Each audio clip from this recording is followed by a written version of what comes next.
Hi everyone, Tom Bombadil here with Rhyme Signatures, the nerdiest music review this side of being too esoteric and confusion for inclusion in a blockbuster movie trilogy.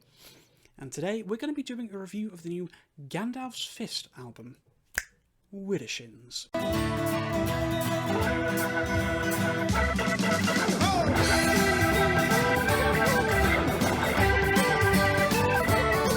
Could few things sound more prog rock than calling your band Gandalf's Fist?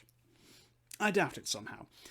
It encapsulates so many things that I associate with the classical side of the genre, being quintessentially British for one thing by including the name of one of the most famous literary characters from an English fantasy author, and for following that distinctly classic naming convention so often associated with our countryside public houses. The formula generally being selected member of the royal family's body part, for example, the Queen's thigh, the King's earlobe, and the Prince of Wales' toenails, etc., etc. This Englishness is not just a purely nomenclature-based one either. The instrumentation, vocal delivery, lyrics, and overall mood of Gandalf's Fist as a whole is merely a cucumber sandwich and a pot of tea away from claiming its citizenship. I mean, yes, the band are all from this green and pleasant land, sure, but the blood of the old country runs thick through the band's music and feels like it is a defining and important element of their creative output. So here we come towards the end of the year, and trust a band like Gandalf's Fist to throw a spanner into the works of my carefully curated top 15 records of the year list. Can't believe you've done this. I honestly only found out that the band were releasing this album a couple of months back, and I had to do a bit of a double take moment when I realised that this was the band responsible for the utterly ridiculous and incredibly ambitious The Clockwork Fable. You know, that 3-disc epic album that spanned approximately 6 days of music and included tracks of literal radio play content. It was effectively a cross between Genesis and The Archers, but, you know, a bit more steampunk. Frankly, I loved it. It was an incredibly full-on experience, sure, and just about the most proggiest prog thing that ever progged in progdom. That is to say, it was very, very long, very, very complex, and of course extremely self-indulgent, but it was and still is quite wonderful. If you've the time to set aside for it, I heartily recommend checking that one out too. It was my first steps with the band, so maybe it should be yours too. Actually no, I probably wouldn't recommend a project of that magnitude as your first foray into the band, despite the fact that that's what I did, but I'm insane, so... But, you know, I would thoroughly recommend this album, Widdershins. Here we are. Gandalf's Fist's latest album is probably their most accessible to date, and certainly one of the easiest to drop in and out of and get repeated listens of. Okay, sure, yeah, it is still prog as hell. It's 73 minutes long, there's only a 20-minute epic capping things off, and the average track length, my calculator tells me, is 9.125 minutes, so...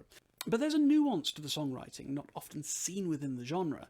From my personal experience with the album, I would kind of describe Widdershins with a single word.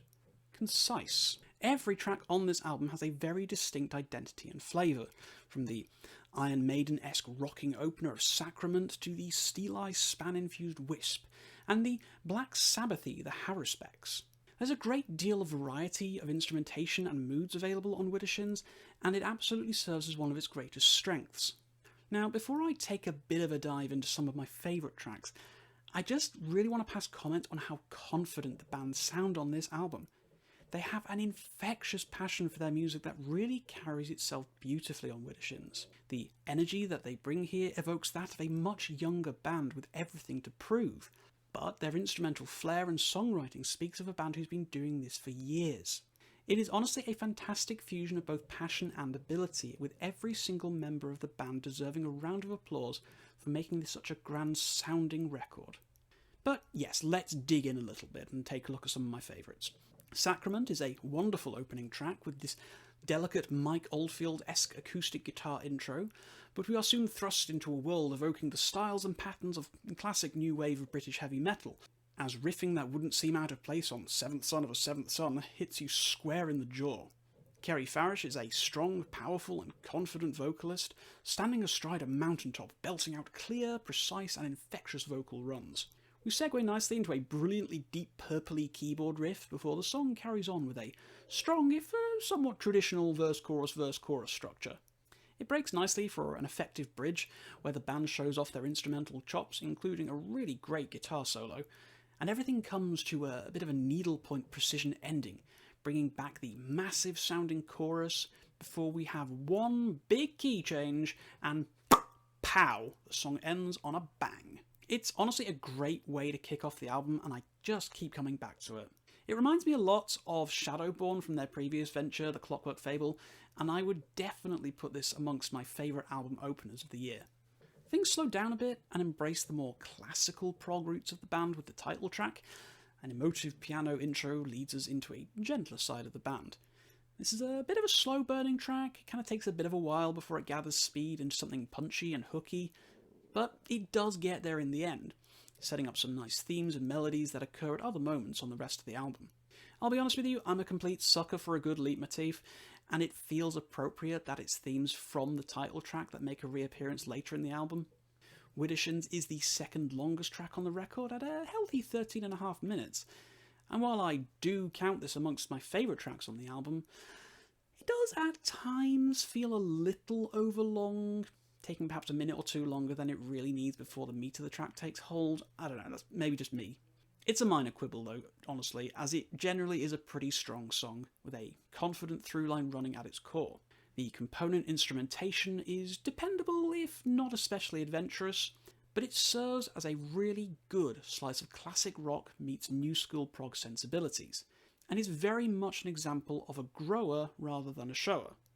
Wisp is most assuredly my favourite of the shorter length tracks on the album, but that might possibly be down to my predisposition towards classic folk bands like Steel Eye Span, which are being channeled with masterful precision on this song.